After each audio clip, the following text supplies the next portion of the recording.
ఫహద్ ఫాజిల్ పుష్ప సినిమాతో తెలుగులో అడుగుపెట్టాడు. ఈ సినిమాలో అతడు రెండో భాగంలో కూడా కనిపించినప్పటికీ రెండో భాగం వచ్చిన తర్వాత తీవ్ర విమర్శలు ఎదురయ్యాయి. మొదటి భాగంలో అతడి నటనకి ప్రశంసలు వచ్చాయి గానీ రెండో పార్ట్ లో అతడి పాత్ర సరైన ఆకర్షణ లేకపోవడం వల్ల ఫ్యాన్స్ కూడా నిరాశపడ్డారు. ఇటీవల ఓ ఇంటర్వ్యూలో ఫహద్ ఈ విషయాన్ని పరోక్షంగా ప్రస్తావించాడు. అతను చెప్పిన మాటలు: గత ఏడాది నేను ఓ పెద్ద సినిమాలో ఫెయిల్ అయ్యాను. దాని గురించి మాట్లాడాలంటేనే ఇష్టం లేదు. కొన్ని విషయాలు మన చేతిలో ఉండవు. అలాంటప్పుడు ఒక పాఠం నేర్చుకుని వదిలేయాలి. అతను సినిమా పేరు చెప్పకపోయినా అభిమానులకు ప్రేక్షకులకు వెంటనే గుర్తొచ్చింది పుష్ప 2 గురించి మాత్రమే. వాస్తవానికి ఫహద్ లాంటి గొప్ప నటుడికి పుష్ప 2లో ఇచ్చిన క్యారెక్టర్ చాలా సిల్లీగా తయారైంది. కథలో అతడి పాత్ర వృధా అయ్యిందనే విమర్శలు వచ్చాయి. దీంతో ఫహద్ ఫ్యాన్స్ కూడా అతడు ఇకపై మంచి కథలే ఎంచుకోవాలని సూచిస్తున్నారు. ఈ సినిమాలో ఫహద్ ఎలా ఒప్పుకున్నాడంటే, ఫహద్ భార్య నజరియా దర్శకుడు సుకుమార్ తీసిన రంగస్థలం సినిమాకు ఫ్యాన్స్ సుకుమార్ ఫహద్ కు కథ చెప్పబోతున్నాడని తెలిసిన వెంటనే నజరియా ఏం అడగకుండానే సినిమా చేయమని చెప్పిందట. దీంతో ఫహద్ సుకుమార్ కి కూడా ఇదే ఓపెన్ గా చెప్పి పూర్తి కథ వినకుండా సినిమా చేయడానికి ఒప్పుకున్నాడు. ఈ విషయాన్ని స్వయంగా సుకుమార్ ఇటీవల ఓ ఇంటర్వ్యూలో వెల్లడించారు.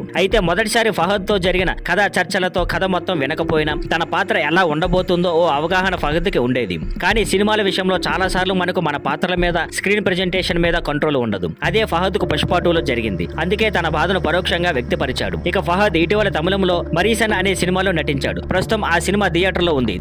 Thank you for watching. Please like, share and subscribe.